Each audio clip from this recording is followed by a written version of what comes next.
Assalamualaikum warahmatullahi wabarakatuh. Perkenalkan, nama saya Dewi Sukmawati, NIM 0420100053. Di sini saya akan menjelaskan tentang 5 dimensi bisnis. 1. Dimensi ekonomi. Dimensi ekonomi, pengertian dimensi ekonomi dan contohnya. Economic dimension atau dimensi ekonomi berarti berkaitan kondisi perekonomian di suatu wilayah di mana pelaku ekonomi berada. Bagi bisnis, daya beli konsumen, tingkat pengangguran, dan suku bunga adalah beberapa contoh variabel yang menjadi bagian dari lingkungan ekonomi yang mempengaruhi perusahaan.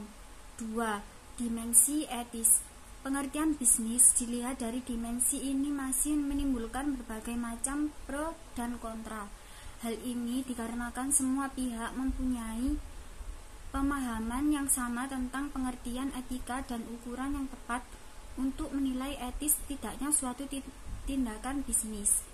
Acuan pokok dalam memperoleh pemahaman tentang definisi etika dan kriteria untuk menentukan suatu tindakan etis yaitu: 1.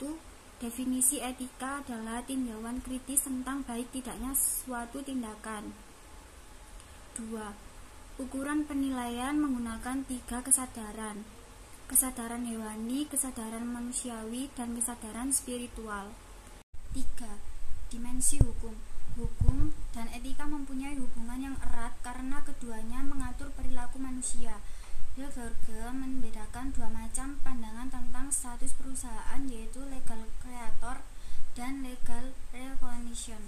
Dari sudut pandang legal creator, perusahaan diciptakan secara legal oleh negara sehingga perusahaan mempunyai hak dan kewajiban hukum sebagaimana layaknya hukum yang dimiliki manusia. 4. Dimensi sosial.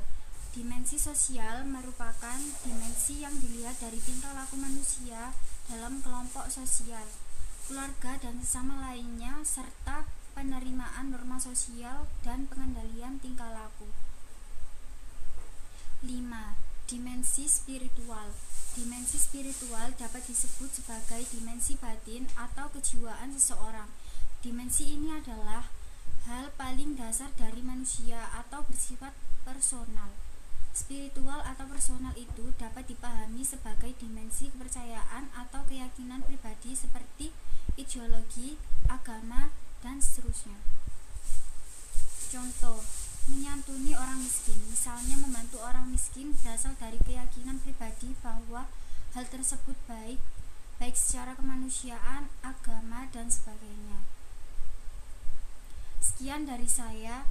Wassalamualaikum warahmatullahi wabarakatuh.